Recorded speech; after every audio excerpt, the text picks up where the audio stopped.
Selamat siang teman-teman, Assalamualaikum warahmatullahi wabarakatuh. TPM sudah sampai di sekitar Sarinah teman-teman. Ada beberapa kesibukan sepertinya di sekitar Sarinah ini. Termasuk juga promo film ya, The New Avengers, 30 April 2025 on cinema. Sudah lewat ya, karena sudah berjalan beberapa pekan. Nah, tanggal 8 Mei 2025 TPM pukul 10.30 atau hari Kamis berada di sekitar Sarinah. Apa yang bisa kita lihat di Sarinah? Coba kita lihat ya, keramaian apa. TPM sebenarnya ingin mengeksplor progres dari Jakarta Ifrik 2025. Barangkali Pemprov DKI Jakarta sudah mulai mempromosikan di sekitar Bundaran HI untuk Jakarta Ifrik, namun sepertinya masih belum ya teman-teman. Belum ada unit Formula E generasi ketiga yang dipajang di area tersebut. Dan yang akan nanti ngaspal di 2025 adalah Gen3 Evo ya teman-teman.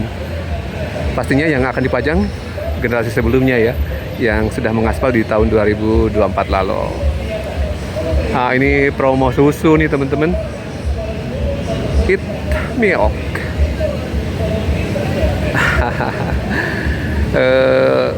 Jadi di Sarinah ini salah satu milik BUMN Inzurni ya teman-teman. Nah, seperti di atas ada sudah dikelola oleh BUMN milik BUMN Jakarta Indonesia ya. Bidang pariwisata ya Inzurni. Dan habis atau selesai direvitalisasi beberapa tahun lalu, yang menjadi tempat yang cukup baik juga ya.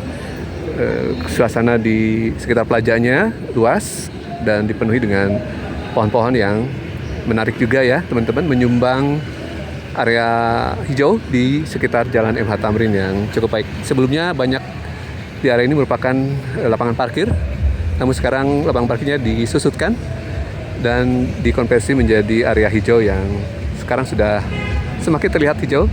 Ada aneka tabebuya yang dipasang atau ditanam di sini dan menjadi penyumbang oksigen untuk area ini. Nah, ini tenan-tenannya nih teman-teman. Ada first floor, second floor, third floor. Baik area kopi ya teman-teman, kuliner banyaknya. Ada canggu, titik temu. Teman-teman, ini ada esteller.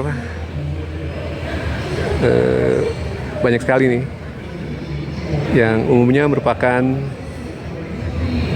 area kuliner. Nah, di basementnya juga ada. Nah, ini basementnya lebih ke macam-macam ya. Ada solaria, lebih ke makanan atau kuliner ya teman-teman. Jadi Sarinah dikenal sebagai tempat untuk penjualan handicraft berbasis UMKM ya di Indonesia, yang harganya memang agak berbeda dengan tempat lain, agak sedikit bernilai ya. Bahkan mungkin bagi wisatawan lokal tidak terlalu ramah kantong ya teman-teman. Ini suasananya teman-teman. Bagi teman-teman yang belum sempat mengeksplor Sarinah, nah ini area selatannya, banyak tempat ngopi yang eye catching ya, menarik untuk membawa kolega minum-minum kopi bareng di sekitar Sarinah. TPM sempat mencoba di beberapa titik, ada di basement, ada juga di lantai 1 ya. Ada titik temu kopi yang juga sangat baik dan menarik untuk dikunjungi.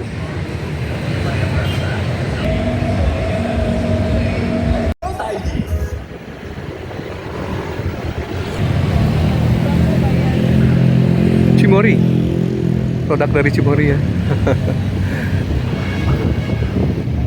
It Milk, launching dari salah satu produk Cimory.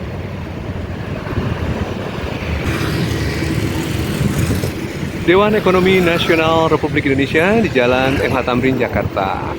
Kalau tidak salah, ketuanya Pak Luhut Binsar Panjaitan ya. Apa kabar Pak Luhut? Indonesia baik-baik saja atau gelap? Ya, Pak Luhut sebelumnya di Menko Maritim di era Pak Jokowi ya, 10 tahun yang lalu. Menko Marinpes. maritim dan investasi. Apa kabar Pak Luhut 10 tahun terakhir? Indonesia berhasil atau justru malah banyak lubang-lubangnya ya? PHK di mana-mana, ekonomi target 7% juga tidak tercapai, jauh panggang dari api Pak Luhut. Dan sekarang Pak Luhut menduduki posisi di Dewan Ekonomi Nasional. Ayolah Pak Luhut, apa yang bisa dikreasikan untuk Indonesia lebih baik, tidak gelap. Sudah TPM sulit berkata-kata ya, pengangguran yang malah banyak ya, tambah banyak, serta pertumbuhan ekonomi yang melambat juga salah satu indikator pemerintah gagal mengelola perekonomian Indonesia ya, mengelola anggaran untuk tercapai ke target-target ekonomi yang diinginkan. Nah, jadi banyak sekali ya indikatornya teman-teman, ekonomi makro bahwa Indonesia tidak baik-baik saja itu sudah terlihat di berbagai indikator. Seperti itu data TPM tadi ceritakan ya.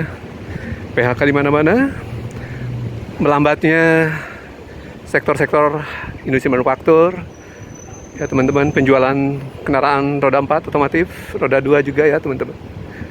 Sudah menjadi bukti bahwa masyarakat kita daya belinya hancur karena tidak ada kenaikan pendapatan ya, gaji. Sementara PHK justru banyak di mana-mana ya. Sektor retail, tekstil sudah puluhan ribu ya yang dirumahkan dan di PHK.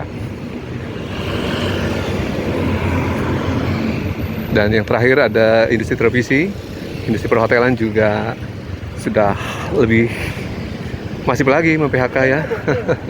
lebih banyak mem-PHK ya karena sulit bangkit terutama sejak COVID-19 ya. Dan yang terbaru ada isu efisiensi anggaran APBN ya, yang sebelumnya menjadi pasar bagi industri perhotelan dan pariwisata.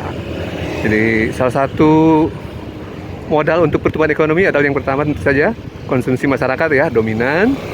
Kemudian ada investasi.